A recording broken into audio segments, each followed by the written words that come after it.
President Trump's order to block incoming foreign students from attending Harvard University will remain on hold following a hearing after a lawyer for the school said it was using students as, quote, pawns. So for more on what all of this means, we are joined now by senior judicial analyst Judge Andrew Napolitano. Great to be with you. Good morning. Welcome back, my dear friend. I'm sure you wish you were still in Paris, but welcome back. Oh, my goodness. No, it's great to be back in the States, as they say over there. Yes. So, yeah, let's talk Harvard. Harvard lawyers, they're arguing that Trump's proclamation is violating its First Amendment rights. Can you kind of break down what all this means? Yes, there were two issues here. When the president prohibited or purported to prohibit Harvard from admitting foreign students, which is about 7,000 students a year. It's about 1/4 of their student population. Harvard immediately challenged it on two grounds. One, that it impairs the free speech rights of the students and the school because the association rights. You have a right to associate with whomever you want and speak to whomever you want. And two, the government could not demonstrate that these students, merely because they are foreigners, are a danger to American national security.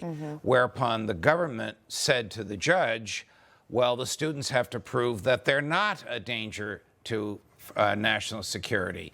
Whereupon the lawyers for Harvard said, no, the government has to prove that the students are a danger to national security. That's the issue that we're in now. I can't imagine that the court is going to force the students to prove a negative, to prove that you are not something. The burden is really on the administration to show that somehow the country is harmed by admitting these students. I don't think they can make that showing. We expected the ruling yesterday. This kerfuffle erupted in the courtroom. The judge put it off for a couple of weeks, asked for the lawyers to brief the law, but kept the restraints in place. Meaning, if you are a foreign student, whether it's Italy or China, and you've been admitted to Harvard, and you're expecting to come in August, right now, you can come. So that could change, though, in the next few months, which really could change in the middle of the summer, which is the problem that Harvard is confronting, because a number of students are saying, we don't want to go to Harvard because we don't know if we're going to get kicked out. Some are saying we don't want to go to the United States because we don't know if we're going to get kicked out for something we didn't do.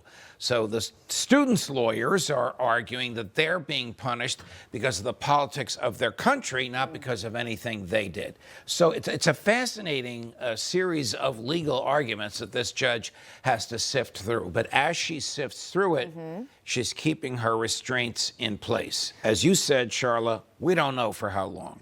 What do you think will happen? I mean, being a judge for as long as you were a judge, what do you think? I think that Harvard and the White House will come to some sort of an amicable resolution. Really? You think they'll be friendly?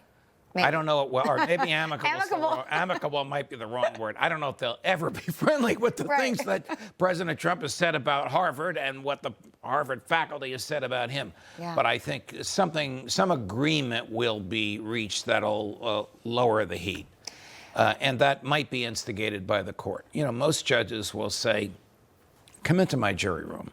Just make a list of all the things you're arguing over, and let's see how we can get you closer and closer and closer together on each of these. You know, almost all judges do that.